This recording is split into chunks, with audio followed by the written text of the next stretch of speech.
Bonjour et bienvenue pour cette séquence de déballage du nouvel iPhone 6S.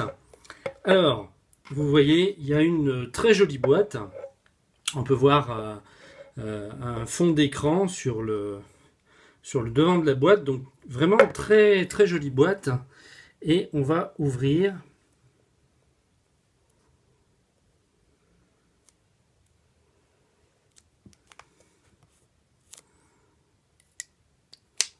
délicatement pour pas abîmer.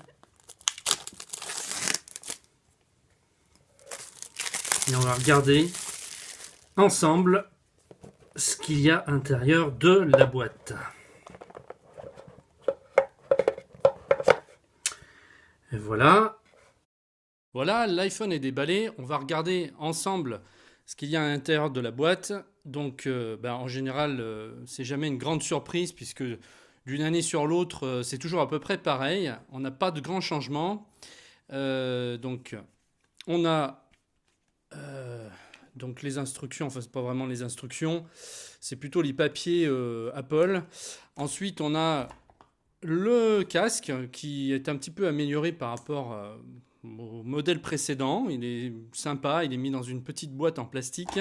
Et puis bien sûr le cordon USB et puis la prise pour brancher. Donc il n'y a rien d'exceptionnel. Bon, ce qui compte c'est que ce soit l'iPhone qui soit exceptionnel et très honnêtement, c'est le cas.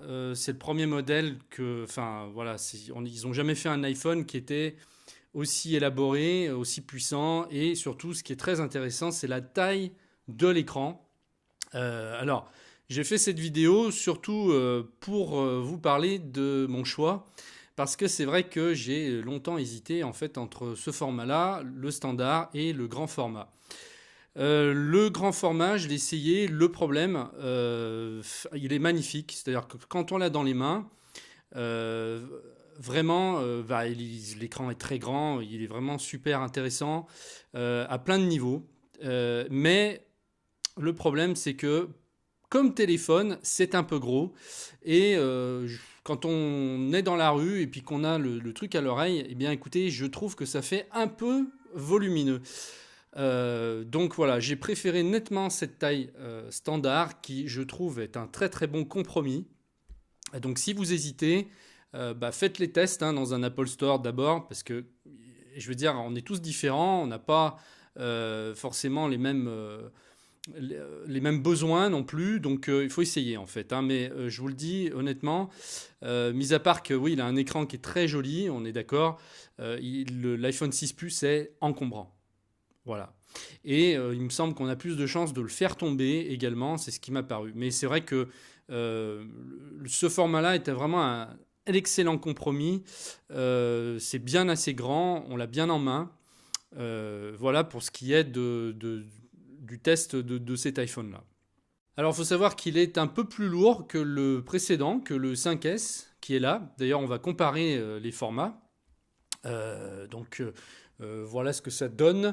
C'est vrai que l'écran du 5S était très bien, déjà bien amélioré par rapport à l'ancienne génération qui était plus petite. Donc c'était déjà passer au 4 pouces, c'était déjà un plus. Mais c'est vrai que quand on a celui-là pendant un moment, on trouve que l'ancien fait assez rikiki au final, après. Donc qu'est-ce que cet iPhone-là, en plus du précédent, du modèle du 6? Eh bien, il a déjà ce qu'on appelle le 3D Touch, donc le 3D Touch, qui permet, en faisant pression en fait sur les icônes, d'avoir un menu contextuel qui apparaît plus rapidement. Ça accélère, c'est super, on va plus vite. Ça, c'est une grande nouveauté. Ensuite, il a l'appareil photo et la vidéo qui a été amélioré. Donc, l'appareil prend un 12 millions de pixels. Et la vidéo filme en 4K, donc c'est une grande, grande progression par rapport au 6, quand même, il faut le dire. Donc par rapport au 5S, je trouve aussi que le Touch ID est plus rapide. Donc ça, c'est instantané, quasiment quand on met le doigt. paf, ça s'ouvre et c'est quasi instantané. Voilà, donc ça c'est pour les grosses améliorations. Après, voilà, je ne vais pas faire un tour complet parce que la vidéo risque de durer longtemps, mais si vous hésitiez en tout cas à passer au 6S, si vous étiez par exemple au 5S, eh bien ça vaut vraiment le coup de faire le bon si c'était une hésitation pour vous. Si vous étiez au 6, franchement, c'est pas forcément nécessaire parce que bon, bah, vous avez déjà le format qui est le même. Et c'est vrai que ça vaut le coup de changer rien que pour le format par rapport au 5. Voilà, et eh bien écoutez, je vous retrouverai dans une autre vidéo pour vous parler d'autres choses. Merci et à très bientôt.